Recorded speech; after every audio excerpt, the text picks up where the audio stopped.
menopause and how women can thrive through that period of time in their life. Although menopause impacts 50% of the world's population, yet it's misunderstood, undertreated, and has stigma associated with it. Ignoring the symptoms can negatively impact the health and quality of life of women who go through menopause, as well as health of businesses and organizations due to increased absenteeism, loss of productivity, and even turnover. So I'm really excited about my conversation today because with the right knowledge, information, and support, women can thrive at midlife. One of the missions of my podcast is to invest in awareness and educational initiatives to provide women with the tools they need to advocate for themselves and to feel empowered to have information um, about how they can approach healthcare providers and coaches who can help them with these kind of situations like menopause symptoms. So today, one such therapist is joining us, and she is Alison Ballard. Alison is an esteemed health writer, author, podcast guest, speaker, and teacher with over 30 years of experience in the health and wellness sector as a registered nutritional therapist and beauty therapist. She is renowned for her focus on women's health, specializing in those over 40 years old and who are going through perimenopause, menopause, and beyond. Alison operates a thriving online clinic assisting women globally in navigating menopause. Welcome to the podcast, Alison. Oh, thank you. Thank you so much for having me. It's a real pleasure to be here today. Thank you. Thanks for joining us. I am really passionate about this topic, as I said, because one of the core mission of my podcast, 9 to 5 Wellness, is to give tools to women who are in different stages of their lives and coping with health challenges or wellness challenges associated with that stage in life. And I think menopause is such an important stage in life, in a woman's life, uh, but it's something we don't really talk about a lot. There's still a lot of stigma associated with it. And so I want to start with, what is menopause? How does menopause affect women's well-being? Yeah, menopause, it affects every single woman, doesn't it? Every single woman will go through menopause, and it's a transition. So if we just start by saying, like, what is menopause? Because it is it's not just one thing. It goes over many years, and it's very, very individual for every woman going through it. There isn't just, this is it. Some people just glide through it. Some women really suffer. So we have the different stages. We have perimenopause. Now, perimenopause is the first stage of the transition, and this, on average, arrives or happens at the age of 45.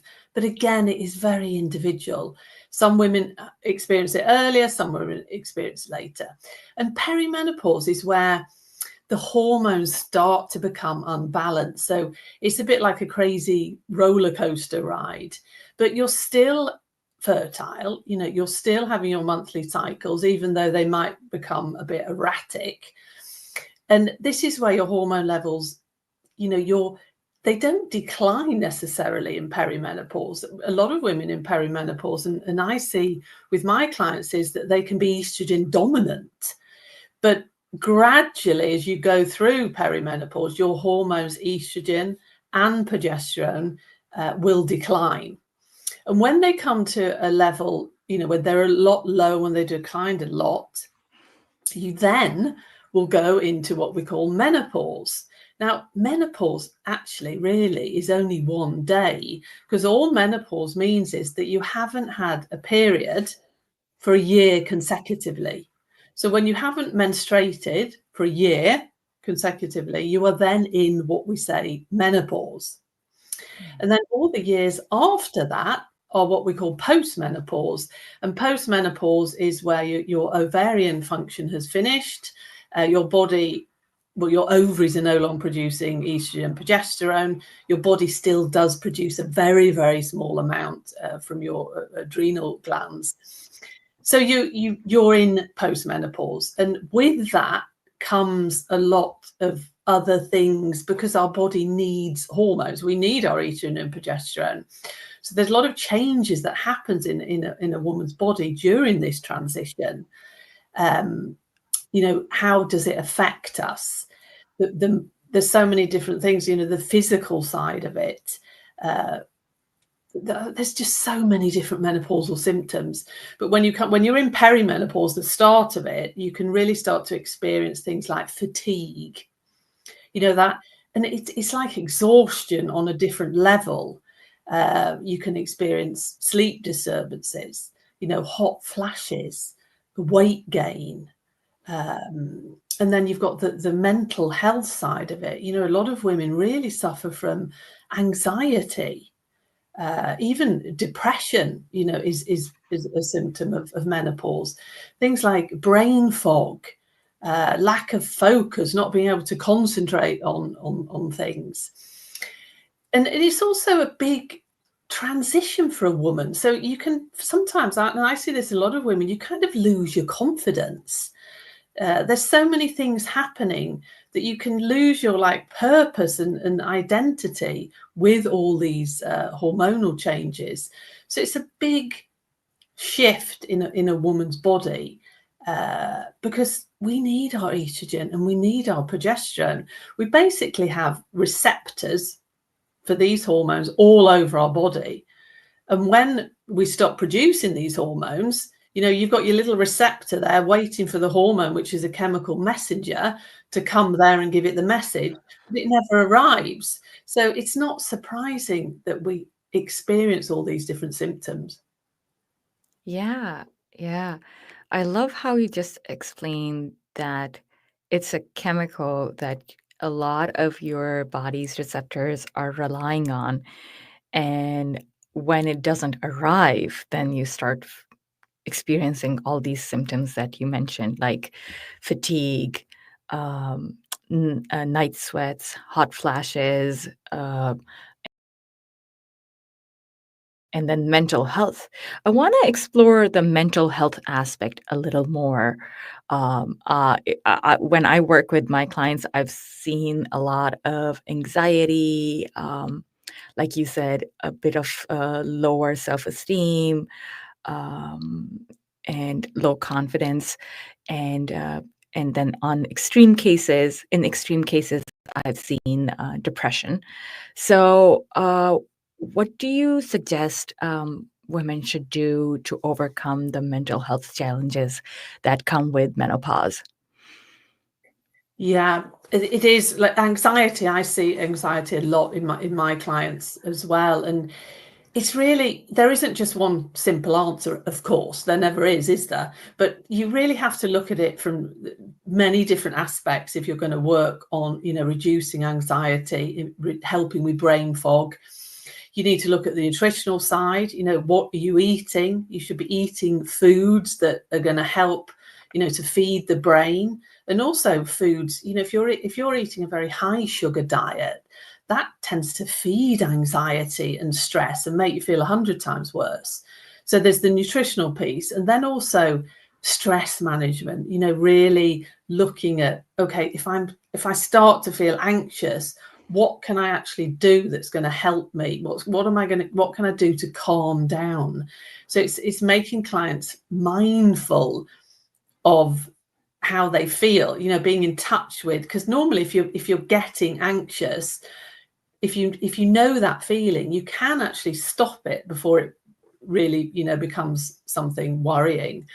Something as simple as deep breathing. It might sound very basic, but it really, really helps with anxiety and also like mood swings and irritability. Because if you just take a few deep breaths, it actually resets your nervous system. And it's actually hard to be stressed if you're doing deep breathing, because it tells your body, everything's okay. You're okay. This is fine.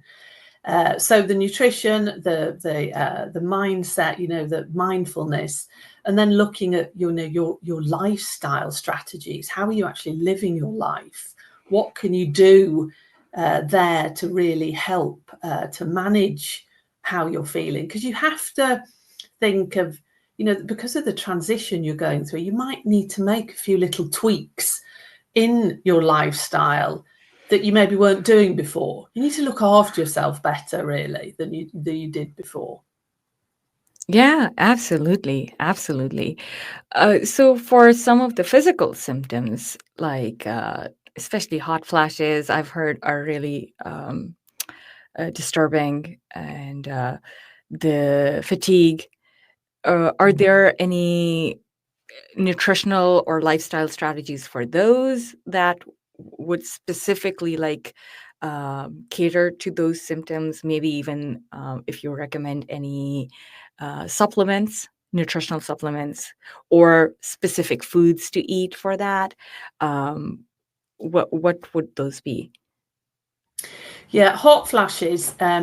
What research suggests or shows with when we talk about nutrition and the hot flashes, that if you have a diet like high in processed, refined foods, so ultra processed foods, packaged foods with a lot of sugar, unhealthy fats, very refined carbohydrates that affect your blood sugar immediately, they can really trigger off hot flashes.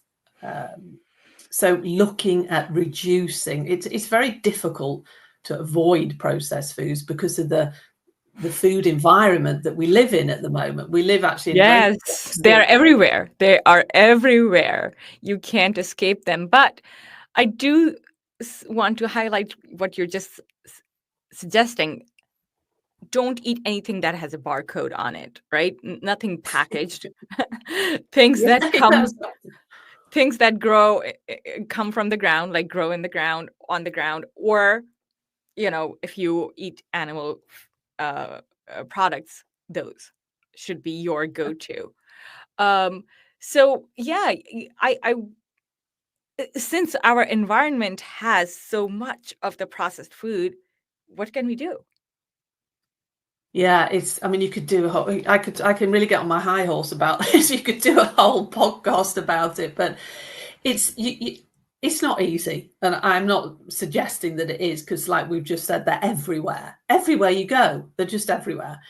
And you just have to make that decision that you don't eat those sort of foods, or you try to reduce them, so that you're not eating them often, and decide that you're going to eat whole foods. Don't allow yourself to buy these packaged foods, like you say, with a barcode on. I say to my clients, if it has more than like 4 ingredients, or it has a list of ingredients that you can't even pronounce, or you don't even know what they are, then you shouldn't be eating it.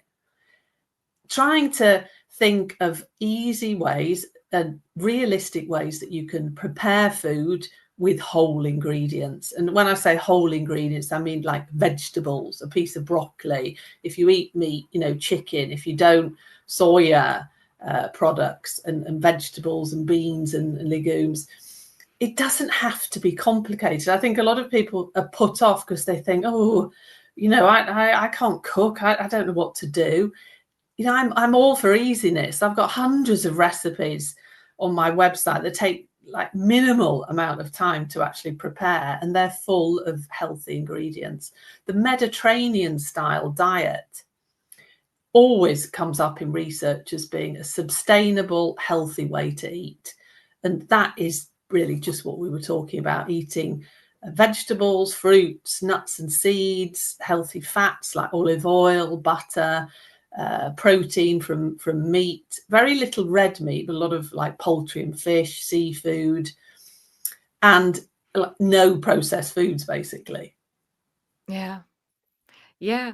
It's all about, just like you were suggesting, it's all about, if you want to commit to a healthy eating style in your life. And will you have to make changes in your lifestyle? Absolutely, you'll have to make changes. Will you have to do a little bit of planning? Yes, you will. But is it, some people think it's like almost impossible with their busy routines, especially for working women. It's not impossible, and it's not as hard. You can start taking like small steps where you're literally just changing your breakfast. I always recommend to my clients that your breakfast should be heavy in protein and fats. And you should start with at least 40 to 50 grams of protein and around 10 grams of fat, healthy fats like avocados, nuts, even you can put some coconut oil, coconut butter, or coconut oil on your food that you're eating. So there are a bunch of ways to do it. Maybe breakfast is not possible for you. Like, it's not easy. You can make a protein shake the night before, stick it in the fridge. That's what I do. And then I just consume it. And then you can put chia seeds in it or flax seeds in it for the healthy fat. And maybe the meal that you can change, the whole meal that you can change is your lunch. Maybe that's dinner. But start somewhere. Start with something small, and then add on to it. Because I work with a lot of women who are trying to lose weight, and menopause leads to weight gain because of a lot of factors. So committing to a healthy eating and exercising lifestyle, which includes weight bearing exercise to lessen the potential for weight gain, is so important. And small changes lead to big results. I always say that. Um, so I also want to touch upon the stigma, because I remember when we were talking like a couple of weeks ago for this interview, you had mentioned something that really struck a chord with me, which was when women come to you, a lot of them are in kind of like denial. So menopause, I believe, really remains shrouded in silence, stigma, and the burden it places on women's health and well-being. It's just profound. So I want to talk about the stigma associated with menopause and how it's a significant barrier to seeking care. Yeah, it's very different depending on where you are in the world. I actually live in Sweden at the moment, but I'm originally from the UK. And in the UK at the moment, the United Kingdom, there has been a bit of a menopause revolution going on there. And there's a lot of celebrities have got behind it. So it's been spoken about a lot more. It's still, it's great. It's fantastic. But there's still a lot of work to be done. But, you look at other countries where it still is totally, not spoken about.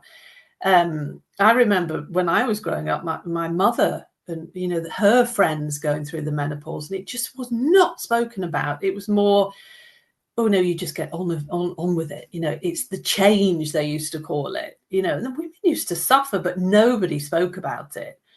There are so many women that don't even know what perimenopause is. They've never been explained what that actually means.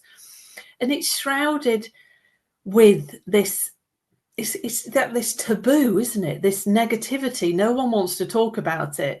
And why is that? There's so many different factors, I think, coming into play here. One of them being that it's thought of as being, it's the end of a woman's fertility. We live in a very ageism society, don't we? We in general, we always talk about anti-aging things and I'm a beauty therapist as well. Work with the skin, so it's all about anti-aging and reducing wrinkles, and which isn't really realistic, is it? Because we do age. We can look good for our age, but it's very difficult to reverse the clock. We aren't 20 when we come into perimenopause. So I think it's a multitude of things. And it's also maybe, especially when you're, if you look at when you're working, career women, if they're really suffering with menopausal symptoms. I think they don't want to talk about that because they maybe feel that it'll affect their career, or, you know, their bosses maybe think that they're not up to doing the job. There's so many different factors that come into play, which is terrible. You know, we should be able to talk about it. It's a totally natural process that every woman will go through. We talk about puberty, don't we, which is a big hormonal phase in a woman's life. We talk about pregnancy, another big hormonal event. But then as soon as we come to menopause, it's just like silence. Nobody talks about it. True, so true. I love the fact how you just mentioned. Yeah, we talk about puberty, we talk about pregnancy is very common. But yeah, menopause is something, it's still not, I feel like, accepted as a stage in woman's life which should be talked about. And especially given the fact that women go through so much during that phase, right? So how can they take care of themselves better? How can they seek help for their symptoms? It's something that's still not very common. You mentioned that career women who are working, who are in the workforce, they might be now conscious of not, of not mentioning it to their boss, or how they will be perceived if somebody finds out. So I really want to talk about that a little more, because most of our listeners are busy professionals. So how does addressing menopausal symptoms like fatigue and brain fog can contribute to a healthier, more engaged workforce? Yeah, I mean, it's about knowledge, isn't it? I think, you know, big organizations that employ a lot of women in their businesses, you know, they need to look after them. They need to understand what women are going through so they can support them in this transition. You know, to help women with the mental clarity, what we were talking about before, brain fog, lack of focus. If companies, you know, are more engaged and support these women with different strategies, then they're going to get more out of the workforce. The women are going to be more efficient. They're going to be happier. They're going to do their job better. Because the worst thing that can happen is that, you know, that this woman feels terrible, but she feels that she can't talk about it to her boss or to the HR department because she doesn't want to be judged. So companies understanding and educating, for example, having education for the managers, for people, you know, that are in the higher ranking positions, so they understand, okay, what happens during menopause? How is this going to affect the females in the organization, and how can I support them? Rather than it being, you know, shrouded and thought of as, you know, well, what's the matter with that woman? She isn't like she used to be. She isn't as productive as she used to be. She says she's tired all the time. It's supporting and knowledge and really getting behind the workforce, because, you know, women make up a huge percentage of, you know, the workforce, and women that are in their mid-40s are fantastic. They've got their whole career, haven't they? They've got so much experience. You certainly don't want to lose them from your workforce. So it's really giving them the support and the tools that they need to do their job effectively.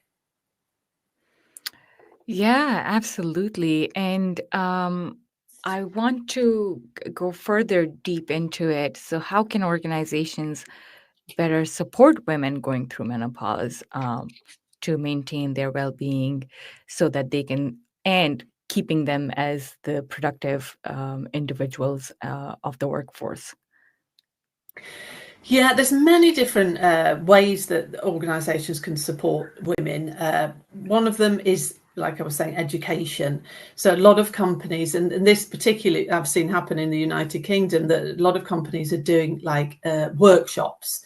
So they have like educational workshops for various different subjects. So they will have somebody in the organization that is like in charge of the menopausal workshops that women can sign up for and listen to. And it's kind of, you're all in it together. You develop this like group feeling, and it can be on many different subjects, such as, you know, nutrition. What can you eat to help with nutrition? How to help with sleep? How to help with energy level? I mean, there's a never-ending list of seminars and webinars that you could do to support women. So it's giving them the knowledge that they need.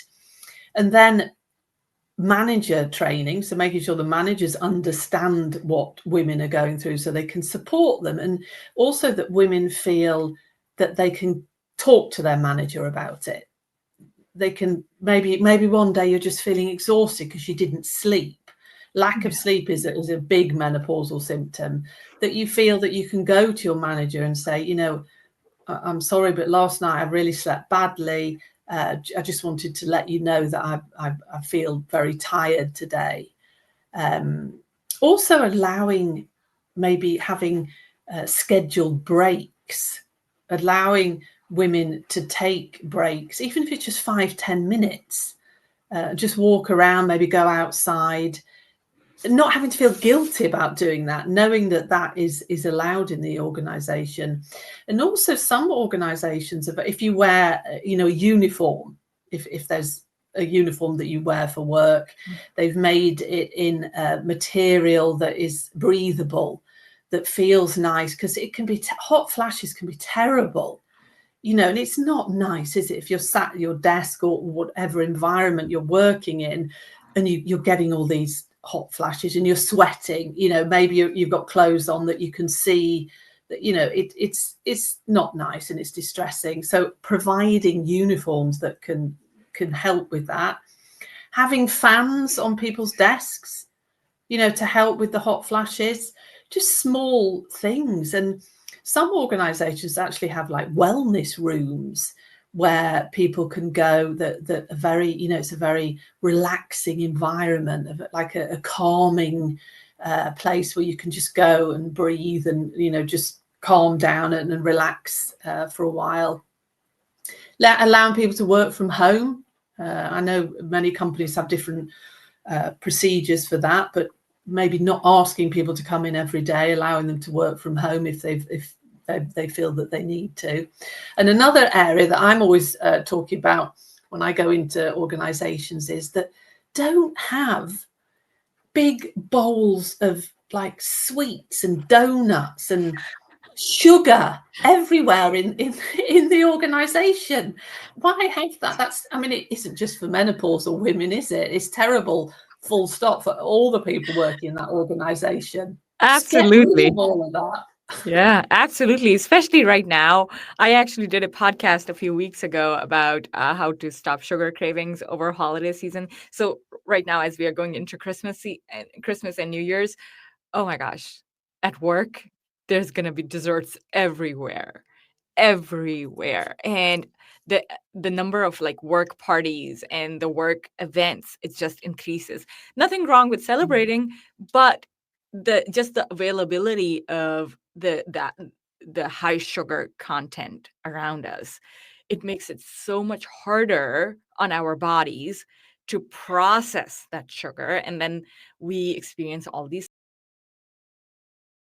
symptoms. And it's not just for menopausal women, but it affects everyone, but it affects menopausal women way more, just because of the physiological changes that you're going through.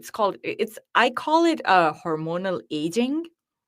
Just like you said, you can't really stop the clock. You might be able to reduce the symptoms. You might be able to slow it down in certain cases if you're going through hormone replacement therapy, but you're not going to be able to completely stop it. So what are the steps you can take on your own? What is in your control as an individual?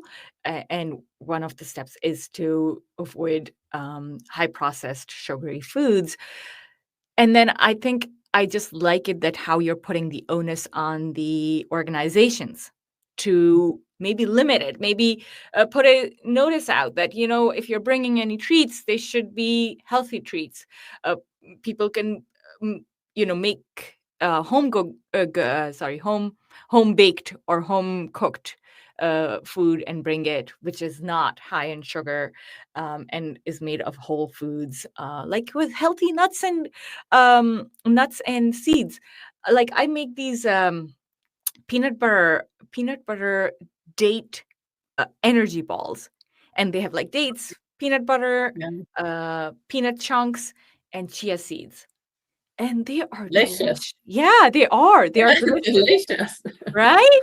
But Yeah. and if you eat that, one or two of those, you're fine. You're Mm. consuming healthy fats and healthy sugar, and a lot of fiber with the dates, right? Because I don't take the skin off. So there are a lot of options to switch and change the way we have uh, the food around us, the kind of food we are providing, and then whole fruit is always a good option. Like right now we are here on the East Coast. We on in the Northeast, I should say. In the Northeast, we are in winters here. Um, so a lot of like oranges, mandarins, the apples, like really different varieties of them are out in the market. That is a good option. I mean, put that in the break room, right? Delicious. Yeah. Yeah. Yeah, put that in the break Mm. room.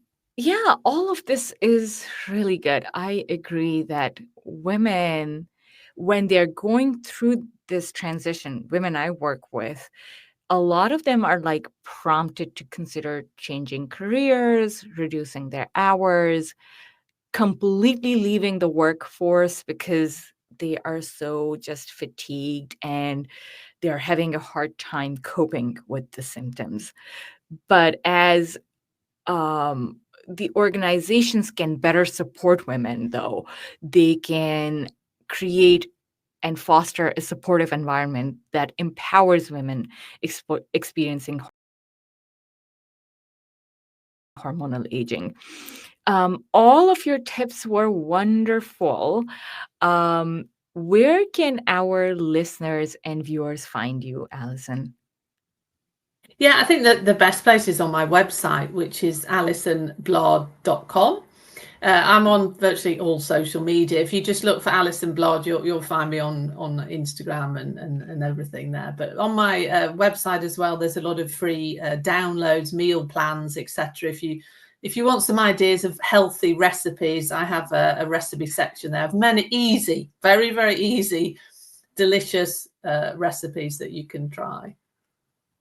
Yeah, I was browsing through your website and I noticed the recipes, and some of them are really amazing. I think there was like a avocado turkey bowl, and I have a lot of leftover turkey from Thanksgiving. Ah, Last Thursday was Thanksgiving here in the US. So I Mm. roasted the whole turkey, and there's a lot of that sitting in the fridge, and I was like, "Oh my gosh, I have to try that tonight for dinner." So that's what I'll be having for dinner, Allison. Oh, brilliant. Let me know what you think. Yeah, I'll let you know. And for our viewers and listeners, please check out Allison's website. It has amazing resources on it that can help you. And yes, easy recipes is always a winner with me.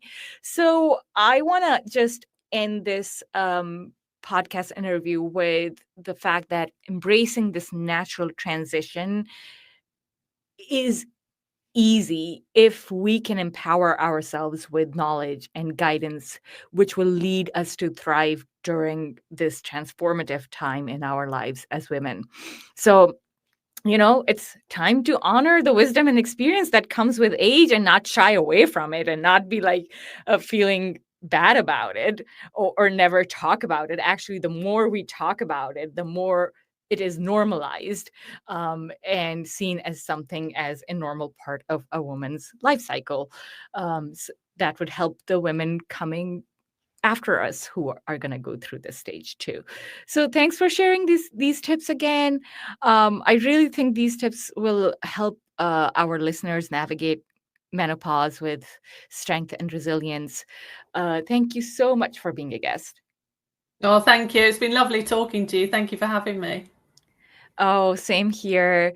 And thank you everyone for listening to us. I'll be back with another episode of 9 to 5 Wellness on LinkedIn on Wednesday. So keep your eyes peeled for that. That's at noontime too.